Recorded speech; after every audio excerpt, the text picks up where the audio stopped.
Bienvenue dans le premier épisode de ce podcast Réussir à tout prix, qui n'est rien d'autre que l'histoire d'une vie. À travers ces podcasts, je vais partager avec vous en détail les histoires que j'ai vécues dans le passé, qui n'ont pas marché ou qui ont marché, histoire d'attirer votre attention sur mes échecs pour que vous en tirez les leçons, qui aujourd'hui, moi, me permet quand même de faire tout ce que je fais aujourd'hui. Car comme on le dit, c'est à l'ancienne corde qu'on peut tisser la nouvelle. C'est à partir des anciens échecs qu'on peut tirer des leçons et bâtir quand même une vie réussie. Alors, ce matin, je vous parlais d'un autre mensonge qui est une autre histoire que j'ai vécue dans mon passé, dans laquelle nous avons perdu non seulement beaucoup d'argent, mais l'argent que nous avons perdu dans ce temps, c'était même pas pour nous. C'est en fait l'argent de tontine des gens qu'on avait récolté et qu'on avait investi dans le projet, mais qui n'a jamais marché. Je vous raconte tout ce qui s'est passé dans les moindres détails pour que vous puissiez tirer beaucoup de leçons dedans.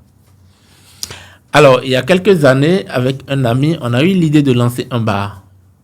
On n'avait pas d'expérience dans les bars, mais comme dans le temps, on était un peu touche à tout, on voulait quand même se lancer dans ce nouveau projet de bar pour quand même réussir dedans. Donc, du coup, on a réfléchi un peu, on a dit, OK, on va louer un local, on va payer les chaises et autres là, mais on n'avait pas de moyens. Mais sauf que, on avait dans ce temps l'argent de tontine des gens qui dormaient sous notre lit. C'est-à-dire que quoi? On appartenait à une communauté et on gardait l'argent de tontine des gens. C'était des dames qui cotisaient l'argent et autres là. Mais on a eu la brillante idée, je ne vous conseille pas, de mettre l'argent à disposition de notre projet pour pouvoir lancer ce projet. Ce projet qu'on n'a pas vraiment pris le temps de mûrir. On était trop jeunes en fait pour ça.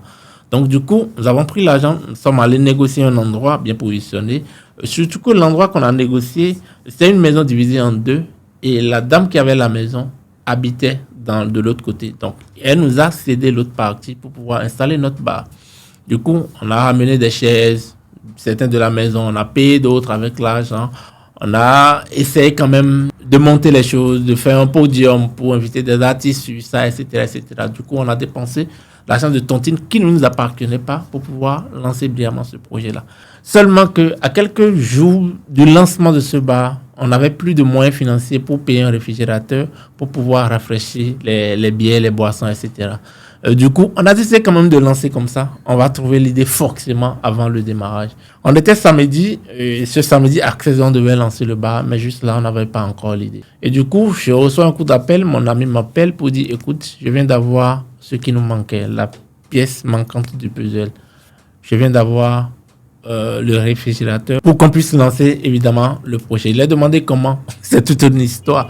En fait, il était en train de se promener dans le quartier, il est tombé sur quelqu'un qui dans le quartier nous connaissait très bien. Donc cette personne avait quelques problèmes, quelques difficultés et il voulait en fait mettre son réfrigérateur en garantie pour pouvoir faire un prêt, même si c'est une avance. Du coup, c'est une opportunité que lui, il a saisie, en fait, pour pouvoir le mettre en contact avec d'autres personnes, histoire de le satisfaire. Mais en retour, lui, il prend le réfrigérateur pour que nous puissions l'installer dans notre bar. Mais à notre grande surprise, ça ne fonctionnait pas. Mais qu'est-ce qu'il fallait faire? Il fallait juste apporter de la glace sur ça, mettre les boissons dedans. Et c'est ce qu'on a fait les premières semaines, voire les même premiers mois.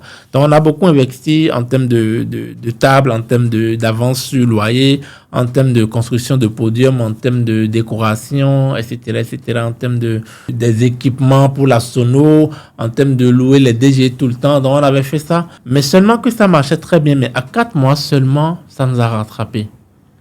La dame était venue nous voir simplement un bon matin pour dire, écoutez les jeunes, vous êtes jeunes, je comprends, vous avez lancé votre projet, mais vous faites trop de bruit. Moi, je veux dormir tranquille à la maison quand je rentre. Du coup, je vous donne juste exactement 3 jours pour me remettre les clés de ma porte. Là, on a constaté qu'on vient de faire une grave erreur. En fait, on n'avait jamais eu un contrat de bail, en fait. On avait mis l'argent des autres, tontine des autres, à la disposition pour investir dans ce projet, mais on n'avait aucune garantie en fait, même du bâti qu'on avait.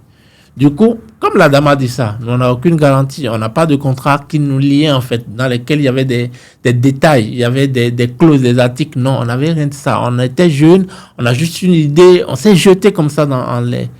Du coup, 3 jours plus tard, effectivement, nous avons tout replié et nous sommes partis de là. On a perdu non seulement notre investissement, mais on n'a pas pu récupérer avant. Parce qu'on a duré que 4 mois à peine avant qu'elle ne vienne réclamer ses crédits. On n'a pas pu tirer profit de l'investissement que nous avons fait. Du coup, on a non seulement perdu l'argent qui ne nous appartenait pas, mais on avait un gros souci. Comment rembourser les gens? Finalement, on a trouvé d'autres stratégies pour le faire après, mais ça a été vraiment un coup dur pour nous. Mais depuis, la leçon que moi je tire de cette histoire, c'est que quand vous voulez faire des projets, il faut prendre la peine, le temps de bien ficeler en fait ce sur quoi votre projet tient réellement. Nous, on avait un projet de bar et vous ne pouvez pas ouvrir un bar sans l'espace, sans un terrain. Donc pour nous, le vrai capital qu'il fallait sécuriser le plus, c'était l'emplacement. Mais je pense qu'on n'avait pas eu cette idée dans le temps. Mais c'est des leçons qui me servent aujourd'hui. Et je pense que vous également, si vous avez des projets, pensez toujours à sécuriser les choses. Au-delà de tout, quitter l'émotion. Souvent, quand on a un projet, on se rentre dans l'émotion, on veut se lancer coûte et coûte. Oui, c'est très bien. Mais quand ça ne marche pas, c'est très difficile. Donc, prenez toujours la peine de mettre les émotions d'un côté des fois pour ficeler les bases. Ça permet en fait de vous garantir le succès de ce projet. Sinon, un jour, vous allez dire que c'est à cause de l'attente du village que ça n'a pas marché. Mais c'est une fausse histoire. C'est juste parce que vous n'avez pas pris les précautions à temps. Donc, prenez les précautions quand vous avez de nouveaux projets. C'était Firmin.